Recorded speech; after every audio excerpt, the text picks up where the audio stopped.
Di tengah persaingan teknologi militer global, ada satu langkah senyap yang sedang ditempuh Indonesia. Bukan jet tempur, bukan rudal, tapi sesuatu yang lebih diam dan lebih berbahaya, karena ia mengawasi dari luar angkasa. Inilah satelit militer Indonesia, sebuah mata dan telinga TNI di orbit bumi. Apa fungsinya, sejauh apa kekuatannya, dan apa dampaknya bagi pertahanan Indonesia ke depan? Satelit Komunikasi Militer Indonesia. Proyek ini digagas oleh Kementerian Pertahanan dan TNI sebagai jawaban atas kebutuhan komunikasi militer yang mandiri, aman, dan tidak bisa disadap. Dengan satelit ini, pasukan TNI bisa saling berkomunikasi dari Sabang sampai Merauke, bahkan di tengah laut dan hutan tanpa tergantung pada jaringan sipil. Yang paling penting, sinyalnya dienkripsi, tahan jamming, tidak bisa diputus oleh pihak asing.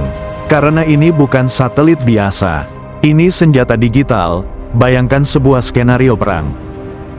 Semua jaringan internet dan komunikasi sipil diputus oleh musuh. Tanpa satelit militer, TNI lumpuh. Tidak bisa saling terhubung. Indonesia adalah negara kepulauan. Komando jarak jauh bukan sekadar kebutuhan, tapi keharusan. Tanpa satelit militer, operasi di Papua, Natuna, atau perbatasan Kalimantan bisa gagal total. Satelit militer hadir sebagai penghubung utama dalam sistem C4ISR, Command, Control, Communication, Computer, Intelligence, Surveillance, and Reconnaissance. Sebelum satelit militer, Indonesia sudah meluncurkan beberapa satelit sipil seperti 8A2, 8A3, hingga yang terbaru, Satria 1. Satria 1 memang bukan militer, tapi jadi langkah awal dalam menguasai teknologi orbit tinggi. Kini, PT LEN, BRIN, Kemhan, dan TNI sedang merancang satelit militer murni. Dengan frekuensi X-band dan K-band militer, tahan gangguan dan bisa digunakan dalam operasi tempur.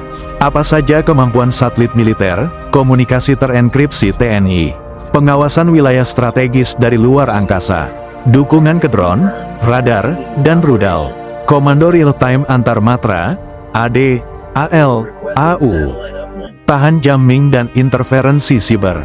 Jika semua berjalan sesuai rencana, satelit ini akan terhubung dengan pusat komando militer, radar pertahanan udara, bahkan drone tempur Indonesia di masa depan. Dengan satelit sendiri, Indonesia tak lagi bergantung pada satelit asing.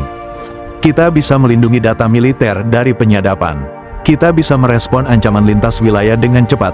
Bayangkan satelit militer kita memantau kapal asing di Laut Natuna, lalu mengirim data langsung ke KRI di lokasi. Respons hanya butuh hitungan detik, inilah yang menjadi tujuan. Inilah kekuatan generasi baru, dominasi luar angkasa untuk melindungi kedaulatan di darat, laut, dan udara. Inilah rencana lebih besar negara ini, membangun konstelasi satelit militer. Satelit penginderaan jauh, EOIR, satelit komunikasi lapis ganda, satelit mini dan nano satelit pengintai, satelit cuaca untuk operasi militer.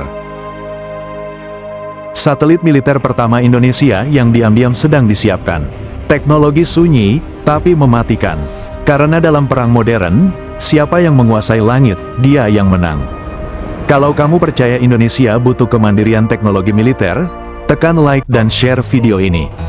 Jangan lupa subscribe, karena kita akan bahas lebih dalam soal rudal, drone, dan rahasia sistem tempur masa depan TNI.